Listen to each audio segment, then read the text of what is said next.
Hey everybody, it's Mike, digitalnomad.net.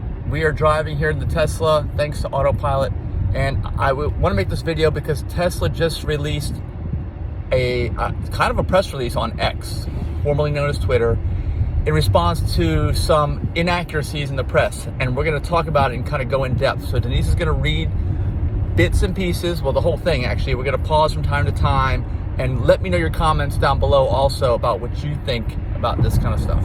So go ahead, Denise. Is it Reuters or Reuters? Reuters.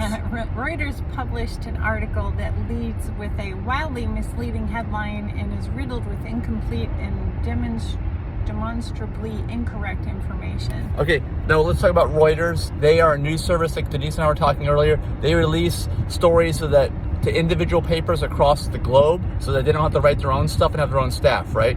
And so this released all over the place earlier this year, 2023. The latest piece vaguely and nonsensically suggests that there are thousands upon thousands of disgruntled Tesla customers. It's nonsensical because it's non-factual. The reality is Tesla's customer retention is among the best and highest in the industry. Here's the misleading headline. Tesla blamed drivers for failures of parts it long knew were defective. It sounds bad. It sounds really bad. It sounds really bad, but it's not true. The reality, which is buried in the article, Tesla paid for most of the 120,000 vehicle repairs under warranty. And here's the manufactured story. Okay, but hold on a second. So apparently Tesla says, yes, there were 120,000 vehicle repairs. Is that right? Yeah, Tesla is saying that? Under warranty. So Tesla paid for them and is not blaming the customer. They actually had warrantable issues with their suspension. Yeah.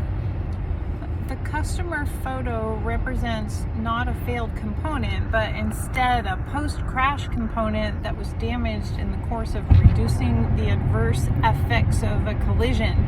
The customer was informed that Tesla was able to review the telemetry and understood there was a crash that resulted in this repair not being covered by warranty. Okay, let's talk about this also. The article, even though it says it repaired 100,000 vehicles or whatever that were defective, was based on one customer's experience, just one, all right? And the customer's experience, as Tesla states, based on their telemetry. Now, what's telemetry? Telemetry is something that Tesla has, something that allows autopilot to work and to improve. Basically, it's all kinds or any kinds of data points that are broadcast remotely over to somewhere else where they can be analyzed. So Tesla has the best telemetry in the industry, which allows them to have this, or claim that they will soon have, full self-driving level 5 on every car built since October 2016, if you realize that or not, because all the telemetry and systems are in place. They can also use this telemetry, even though they originally did it for autopilot, as a way to look at other things that may or may not be going right. That's wrong. With the car. And in this case, they were to determine with this one customer, the one customer that says that they were one example of 100,000. It wasn't. It was just one example. And this one customer, because every situation is unique, they have to analyze it to say, is this a warrantable item or not? Based on the telemetry, they were able to determine that there was a crash or an accident, okay? And the accident didn't result in a full-on crash, but the driver reacted in a way to avoid the actual physical crash that did damage. Maybe they ran over a curb, something like that, right? You hit stuff when you're driving really hard, or you're turning the wheel while you're doing it, it will damage suspension components. I'm sure that we've all done something like that at some point in time, you know? So they were able to just, because of the advanced telemetry, figure all that out. So is that telemetry something recorded? Is it data that they had to analyze? Well, there's all kinds of data points. They're constantly analyzing speed, trajectory, G-forces, whether you're going forwards, backwards, turning the wheel.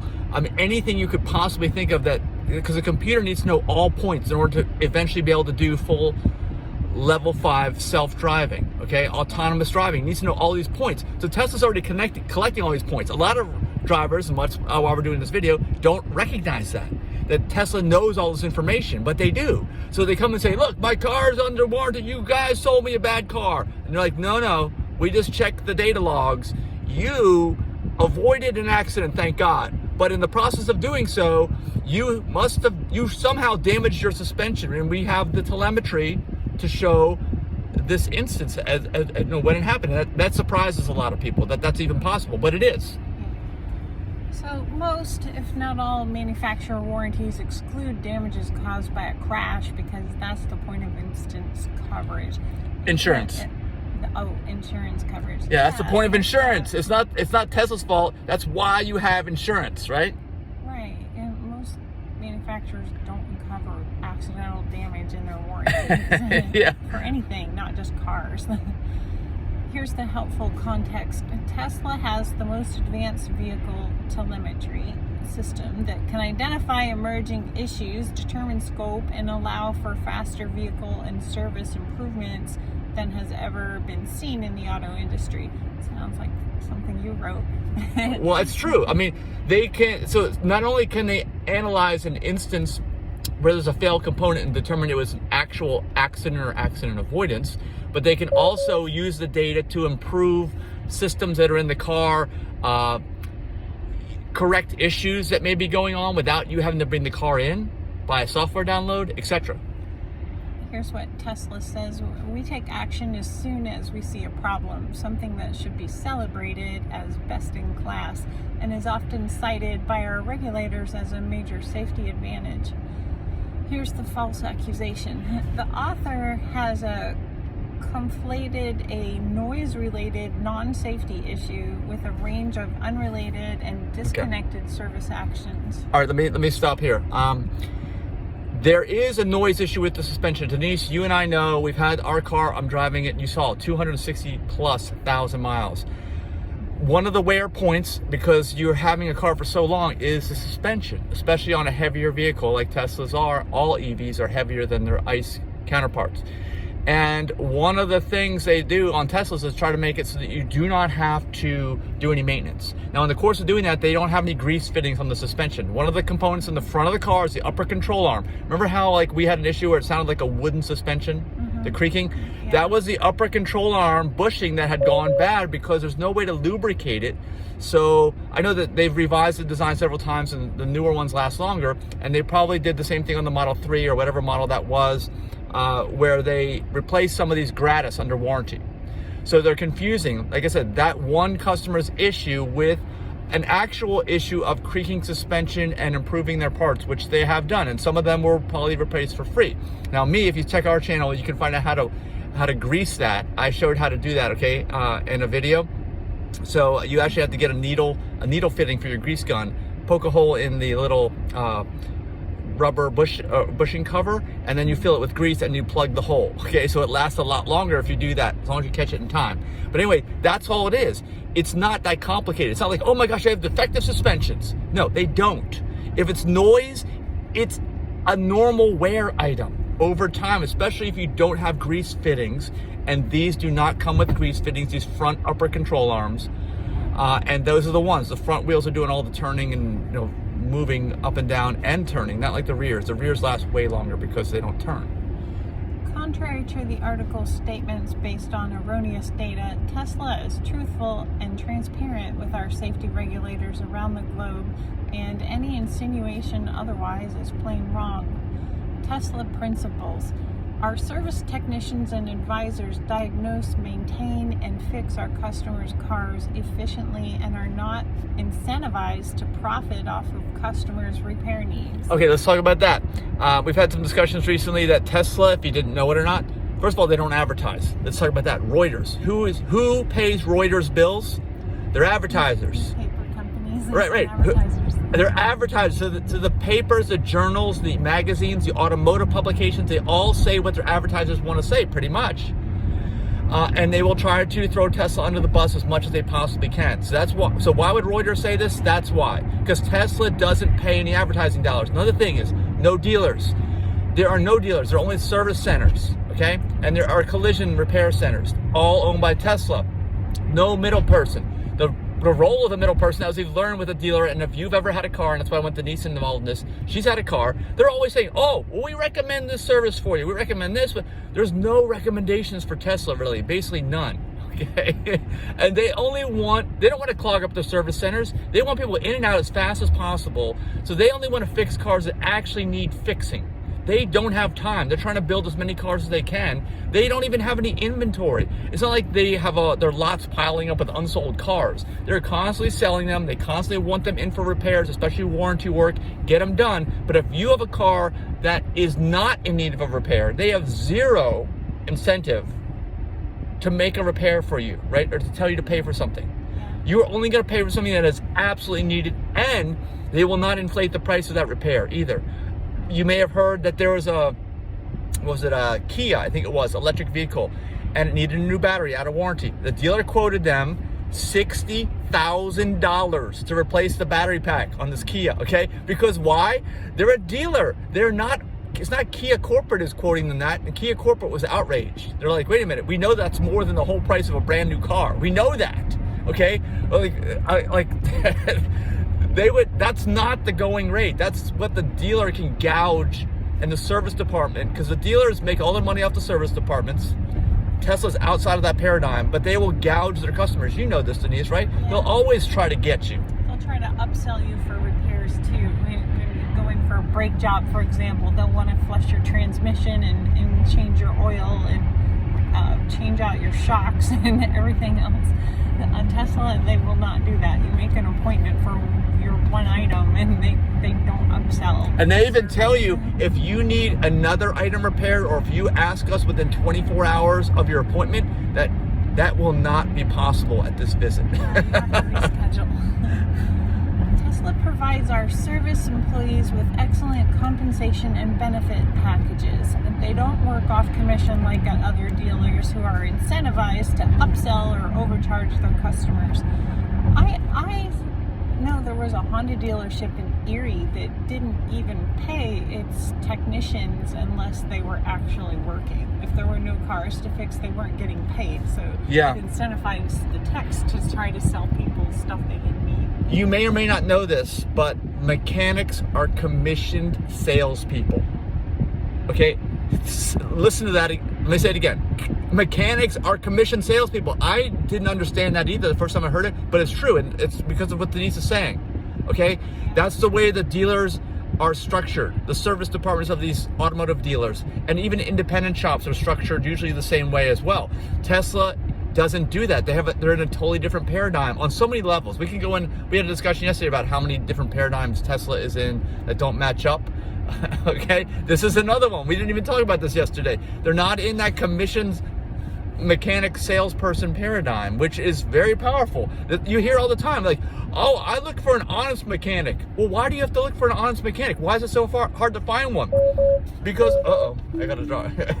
Because of my telemetry just determined I wasn't paying attention. They were right.